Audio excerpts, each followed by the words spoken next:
Hello, Scorpio, Sun, Moon, Rising, and Venus signs. Kamusta kayo?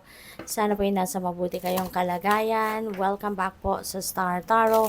At kung bago kayo rito, welcome din po kayo. Please subscribe, like, share my videos, and leave me a comment kung nakaresonate po kayo. Thank you. Tignan natin kung ano yung mga mensahe para sa'yo, Scorpio, for today.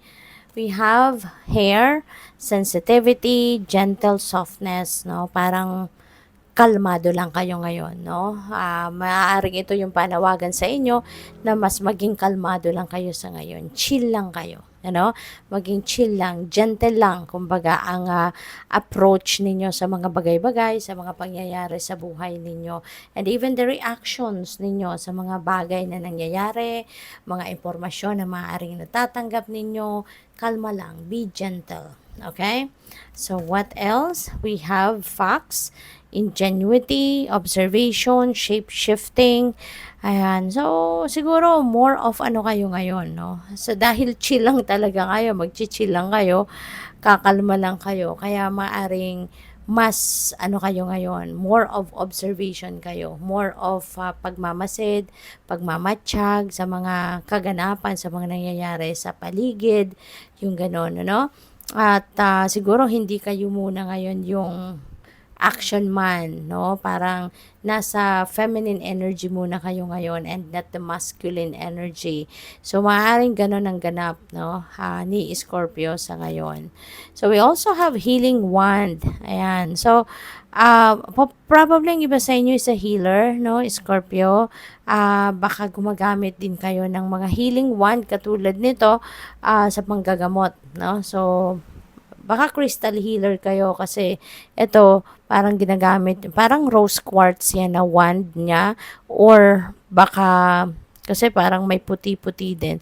So it could be a selenite wand ang gamit niya dito sa pinapakita sa card na yan. Dito sa dulo parang ano talaga siya, rose quartz. So regardless kung ano man yan, anong klaseng crystal man yan, feeling ko gumagamit ang iba sa inyo ng ganyan as you practice your healing, no? Pwede rin na ang iba siguro sa inyo is gumagamit din kayo ng mga divination tools to help other people as well heal kung ano man yung mga issues nila sa katawan nila. Maybe you are using tools, no? Different kind of tools then to heal them or to heal other people. Okay? So, good luck po sa inyo. Maaari din na very active na ang iba sa inyo ngayon, ano? Sa panggagamot, no? You are using your hand sa panggagamot. So, good luck po sa inyo.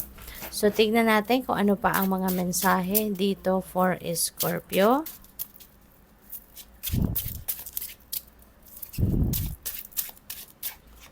We have 7 of Cups. Merong mga opportunities dito na dadating. Pero maging maingat din kayo sa mga opportunities na to na do not jump into an opportunity right away na hindi ninyo inalam muna masyado kung ano ang nilalaman talaga ng opportunity na ito. Okay? Kasi maaari na meron dito mga opportunities that are too good to be true, or kung pwedeng meron dito mga opportunities na alam mo yan, very, ang tawag dito, very attractive, pero meron ding ibang opportunity dito na hindi masyadong attractive, hindi masyadong maganda tignan or hindi catchy, pero kapag inala mo, yung pala yung mas maraming magandang benefits, marami pala doon mas mataas na pasahod siguro kung sa trabaho yan, yung mas maganda pala yung ino-offer. Kaya kailangan na pag-aralan ninyong bawat isa. Okay? Wag muna kayong tatalon agad, no, sa kung ano yung very attractive sa paningin ninyo or sa pagkakaalam ninyo, yun na yun. Okay? So, what else? We have 10 of Cups. This is a huge blessing kasi masayang pamilya, magkakaroon ng masayang pamilya kayo.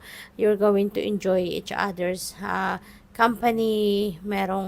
There is love, there is harmony, magandang samahan ang bawat isa. Kaya wala ka nang hahangarin pang iba, 'di ba, na magkaroon ang pagkakaroon ng isang pamilya is such a huge blessing. Pwede rin na meron ditong prosperity, abundance, that you are going to enjoy with the rest of the family members. Walang away. Kung meron man kayong mga pag-aaway na naganap in the past, now is the time na magkakaayos na kayo, magkakabati na kayo. Pwede rin ang iba sa inyo rito is going to have bonding, no? Baka magbabanding kayo, pwedeng may pa-party kayo, baka meron kayong intimate na selebrasyon, or meron kayong baka meron ditong reunion, na kayo-kayo lang, buong pamilya magkakasama-sama, kasi baka ang iba sa inyo manggagaling pa sa ibang lugar, something like that. So this is a beautiful time as well to be with the rest of the family. Baka ngayon lang mabubuo yung pamilya ninyo, kasi baka kung saan-saan na nakatira, ang mga kapamilya ninyo. But now, you are going to be together, you're going to enjoy each other's company. So, good luck. What else? We have the King of Cups. Ayan. So, maaari na you are dealing with someone na katulad ni King of Cups sa ngayon. Pwede rin na, baka this is your dad, diba? Baka ito yung tatay ninyo, or baka kapatid ninyo, or mama ninyo. Kasi, general reading naman ito, so pwede maging babae din siya. Wala naman tayong, hindi tayo gender specific dito, because this is a general reading. So, pwedeng mama ninyo ito or papa ninyo, someone matured na, someone na laging nandiyan, very compassionate, just like you, very compassionate, very loving, very calm, very friendly, very supportive, yung ganon, na siguro siya yung, pwedeng siya yung talagang core, kumbaga, ng inyong pamilya. Siya yung haligi, or siya yung ilaw ng tahanan, no? At lagi siyang nandyan para sa inyong lahat magkakapamilya. So, we also have 5 of Swords. Ayan. So, maaari na dito kayo nang galing, no? Ang iba sa inyo, nagkaroon ng ganitong sitwasyon. In the past, baka merong nag-away-away sa pamilya, merong mga hindi pagkakaintindihan sa pamilya in the past, and maaaring si King of Cups, no, happens to be siguro yung kinikilala ninyong nanay or tatay, or baka siya yung eldest na kapatid. Maaaring siya yung magiging daan para kayo ay magkabati-bati na, no? Kaya tayo magkakaroon ng 10 of Cups, no? Magkakabati-bati na ang mga nag-aaway, magkakaayos na sa pamilya ang sino man na meron mga tampuhan, kaya magiging masayang-masaya na kayo eventually. So, good luck. Thank you for watching. Love and light. Namaste.